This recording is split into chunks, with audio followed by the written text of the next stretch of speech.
दोस्तों 2022 का FIFA world cup जो अभी कतर में हो रहा है, जिसकी वजह से कतर देश काफी सुर्खियों में है। कतर देश ने 2022 के फीफा वर्ल्ड कप के लिए लगभग 2 लाख मिलियन डॉलर खर्च किया है, जिसमें उन्होंने 8 स्टेडियम, एक नया हवाई अड्डा और एक नई मेट्रो लाइन बनाई है। कतर दुनिया का दूसरा सबसे अमीर देश है। लेकिन दोस्तों आपको यह जानकर हैरानी होगी कि आज से 70 साल पहले कतर एक काफी गरीब देश हुआ करता था। यहाँ तक कि यह देश अंग्रेजों का गुलाम भी रह चुका है। आखिर क्या है कतर देश का इतिहास, आज के इस वीडियो में हम इसी के बारे में जानेंगे, तो आप इस वीडियो को आखिर तक जरूर देखें। तो चलिए जानते हैं। कतर मिडल ईस्ट में बसा एक छोटा सा देश है।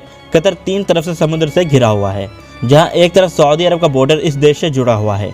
क्योंकि ये भी देश अरब देश ही है, इसलिए दोनों देशों के बीच काफी अच्छा संबंध है। माना जाता है कि कतर नाम की उत्पत्ति आज के जुबारा नाम के शहर प्राचीन नाम कतारा से हुई, जो बाद में धीरे धीरे करप्ट होकर कतर हो गया। इस कंट्री का टोटल एरिया 11,571 किलोमीटर है और जनसंख्या 28 लाख है। कतर की राजधानी दोहा है।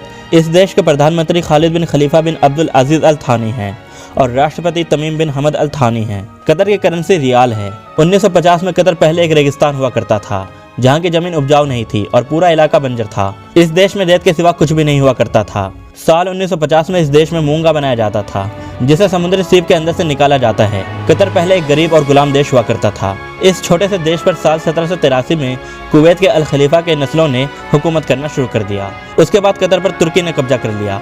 साल 1914 में जब पहला विश्व युद्ध हुआ तो कतर पर ब्रिटेन ने कब्जा कर लिया।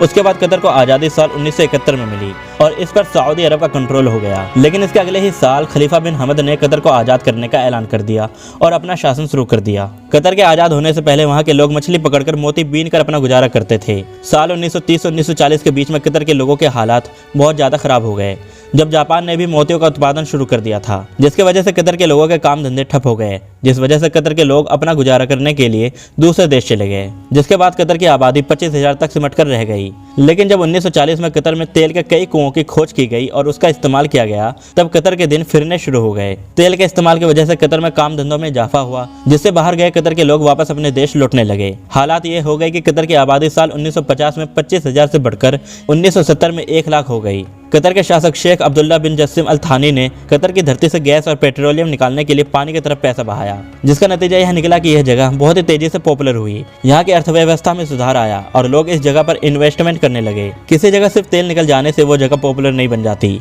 आप कतर या मिडिल ईस्ट की कोई भी फेमस कंट्री देखेंगे तो उनमें से एक बात आपको कॉमन लगेगी कि वो कंट्री टूरिज्म को ज्यादा प्रमोट करती है। कतर के हुक्मरान ने यहाँ से तेल निकालने के अलावा अपने देश को पहचान दिलाने के लिए इस देश को खूबसूरत बनाने पर भी ध्यान दिया। इस देश में ऐसी बिल्डिंगों का निर्माण करवाया जो अपने आप में ही अजूबा था। दुनिया में अपनी ताकत को मजबूत करने के लिए कतर ने अल जजीरा जैसा इंटरनेशनल चैनल शुरू किया, जो किसी भी देश के खिलाफ कतर का सबसे बड़ा सॉफ्ट वीपन है। कम आबादी की वजह से कतर ने अमेरिका, फ्रांस जैसे देशों को इन्वाइट कर अपने यहाँ सैनिक अड्डे बनवाए। इसके साथ ही कतर ने यूरोप के कई देशों की प्रॉपर्टीज में भी इन्वेस्ट किया, जिससे तेल खत्म होने के बाद भी कतर की अर्थव्यवस्था पर चोट न आए। आज कतर दुनिया के सबसे अमीर देशों में शामिल है। यहाँ की ज्यादातर आबादी करोड़पति है। वैसे यहाँ गरीब लोग भी रहते हैं, लेकिन कतर में हर तीसरा आदमी करोड़पति है। कतर में हर तीसरे आदमी की सालाना इनकम 94 लाख रुपए है। यहाँ की जनसंख्या 28 लाख है। कतर दुनिया का सबसे बड़ा नेचुरल गैस एक्सपोर्टर है। इस देश की कमाई का सबसे बड़ा जरिया यही है। कतर में जो लोग रहते हैं और कमाते हैं, उन्हें अपनी इनकम पर टैक्स नहीं देना पड़ता है।